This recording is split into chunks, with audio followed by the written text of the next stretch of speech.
കടാത്തി ഷാജിയുടെ അമ്മ മഴ നനഞ്ഞു നിൽക്കുകയാണ് എന്ന കഥാസമാഹാരത്തിൽ നിന്നും ചത്തവൻ്റെ വസ്ത്രങ്ങൾ എന്ന കഥ നിങ്ങൾക്കായി അവതരിപ്പിക്കുന്നത് റംല ഇക്ബാൽ.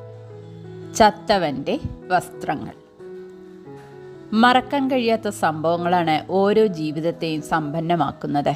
സന്തോഷം തരുന്നവ ഒരു ഭാഗത്തെ, ദുഃഖം തരുന്നവ മറുഭാഗത്തെ. മനഃശാന്തി തരുന്ന സംഭവങ്ങളുമുണ്ട്.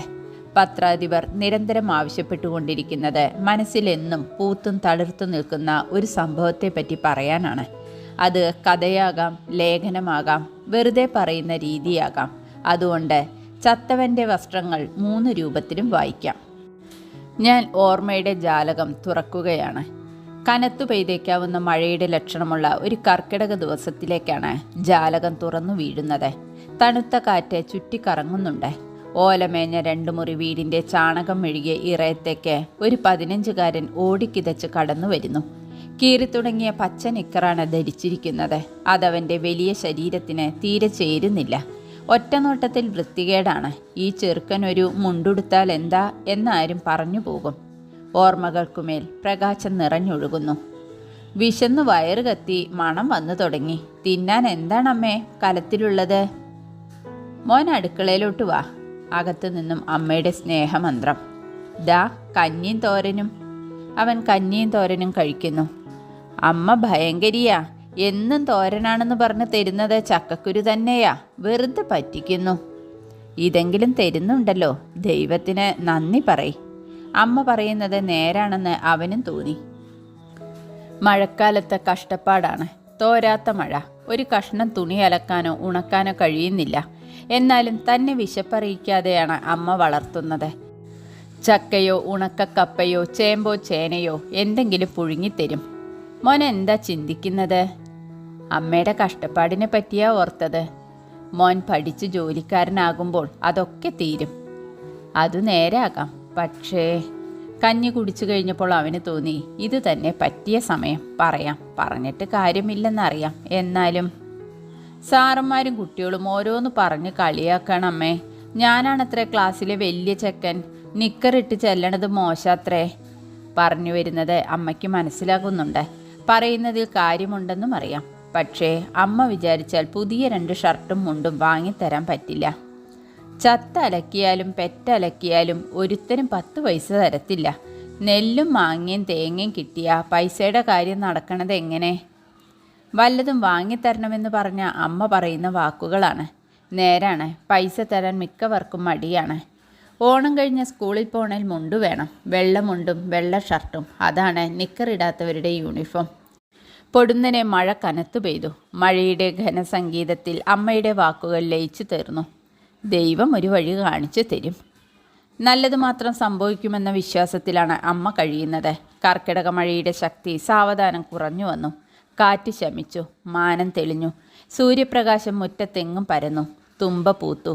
അത്തത്തിന് ഇനി 8-10 ദിവസം മാത്രം. അത്തം കറുത്താൽ ഓണം വെളുക്കുമെന്നാണ് പഴമക്കാർ പറയുന്നത്. ചില അത്തം സത്യമാകും, ചില ഓണം തെറ്റാകും. ശരിയും തെറ്റും ഒത്തുചേരുന്നതാണ് ജീവിതം. പഴമക്കാരുടെ വാക്കുകൾ തരുന്ന സന്ദേശവും അതാണ്. മഴ തീർത്തും മാറി. ആകാശം തെളിഞ്ഞു. ഒരു പുലർക്കാലത്ത് തിരുവോണത്തിന് 3-4 ദിവസം മുമ്പ് മൂലമോ അതോ പൂരാടമോ നേരം പുലർന്നു വരുന്നു. അമ്മ നല്ല ഉറക്കത്തിലാണ്. ആരോ മുറ്റത്തിന് വെളിയിൽ നിന്നും വിളിക്കുന്നു. കുട്ടിപ്പെണ്ണേ, കുട്ടിപ്പെണ്ണില്ലേ? അമ്മയെയാണ് വിളിക്കുന്നത്. അമ്മ കണ്ണു തുറന്ന് മുഖം കഴുകി മുൻവശത്തേക്ക് ചെന്ന് വാതിൽ തുറന്നു. മുറ്റത്തിന് പുറത്ത് ഒരാൾ നിൽക്കുന്നു. എൻ്റെ തമ്പ്രാൻകുട്ടിയെ. വയൽവരമ്പത്തെ നാരായണൻ നമ്പൂതിരി ഇന്നലെ സന്ധ്യയ്ക്ക് മരിച്ചു. രാവിലെ തന്നെ ദഹിപ്പിക്കും. കുട്ടിപ്പെണ്ണിനോട് വരാൻ പറഞ്ഞു. എന്താണാവോ? ചത്തലക്കുന്നതിന് കുട്ടിപ്പെണ്ണ് തന്നെ വരണം. അതല്ലേ നാട്ടു നടപ്പ്? നേരെ. അവിടുന്ന് നടന്നോ, അടിയാൻ വന്നുകൊള്ളാം. തല ഉയർത്തി അഭിമാനത്തോടെ നടന്നു പോകുന്ന തമ്പ്രാനെ നോക്കി ഒരു നിമിഷം നിന്നു. ജനിക്കുന്നെങ്കിൽ ഇല്ലത്ത് ജനിക്കണം. തിന്നാനും കുടിക്കാനും ഉടുക്കാനും ധാരാളം. സമൂഹത്തിൽ ധാരാളം അംഗീകാരം. ഇല്ലത്തെ തമ്പ്രാൻകുട്ടി എന്ന് പറഞ്ഞാൽ എന്താ വില? അമ്മ പറഞ്ഞില്ലേ ദൈവം ഒരു വഴി കാണിച്ചു തരുമെന്ന്. ചത്തലക്കിയാൽ പൈസ തരുമോ? തരും. ഇല്ലത്തെ തമ്പ്രാക്കൾ ചക്കയും മാങ്ങ തരാറില്ല കൂലിയായിട്ട്. അമ്മയുടെ വിശ്വാസം അതായിരുന്നു. അനുഭവം കാണുമായിരിക്കും. ഒരു രസത്തിനാണ് ചോദിച്ചത്. ഞാനും വരട്ടെ? മോൻ എന്തിനാ ചത്ത വീട്ടിൽ വരണത്? ചത്ത വീടൊന്ന് കാണാലോ. പിന്നെ അമ്മ ഒന്നും പറഞ്ഞില്ല. ഒപ്പം നടന്നു ചെന്നെത്തിയത് ഒരു നാലുകെട്ടിന് സമീപത്താണ്. ഇതാണ് വയൽവരമ്പത്തെ ഇല്ലം. മുറ്റത്തു നിന്നും കുറച്ചകലെ പറമ്പിൽ ജാതിമരത്തിന്റെ ചുവട്ടിലാണ് അമ്മയും ഞാനും നിന്നത്. ചത്ത തമ്പ്രാനെ കാണാൻ പോകുന്നില്ലേ?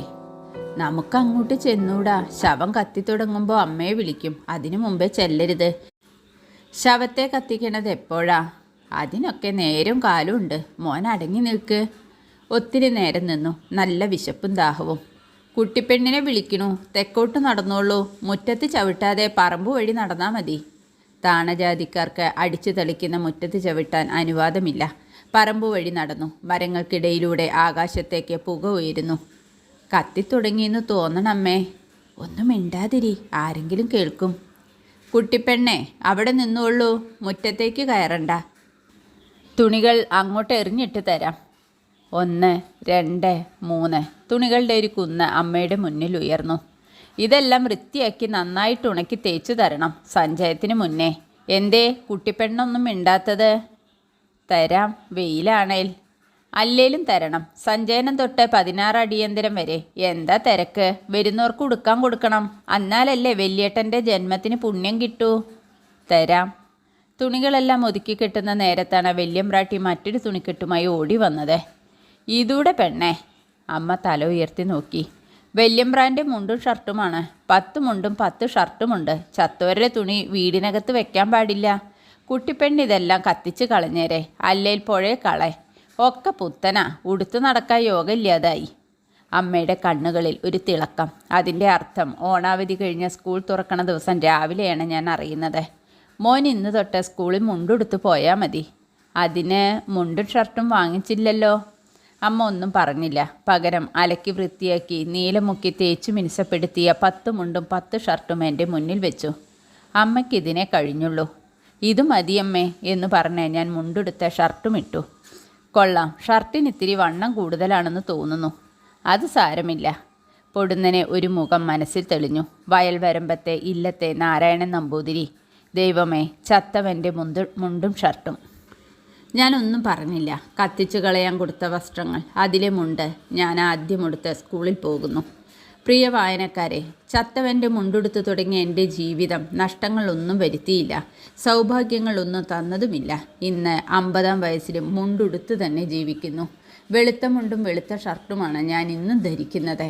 ചത്തവൻ തന്ന ദാനത്തിൻ്റെ ഓർമ്മയ്ക്ക്. വയൽ വരമ്പത്ത് ഇല്ലത്തെ നാരായണൻ നമ്പൂതിരി. ചത്ത വീട്ടിലെ തുണി അലക്കി എന്നെ വളർത്തിയ എൻ്റെ അമ്മ നിറമിഴികളോടെ. ഇവരുടെ ഓർമ്മകൾക്ക് മുന്നിൽ പ്രണാമം. കടാത്തി ഷാജിയുടെ അമ്മ മഴ നനഞ്ഞു നിൽക്കുകയാണ് എന്ന കഥാസമാഹാരത്തിൽ നിന്നും ചത്തവൻ്റെ വസ്ത്രങ്ങൾ ഇവിടെ അവസാനിക്കുന്നു. നന്ദി.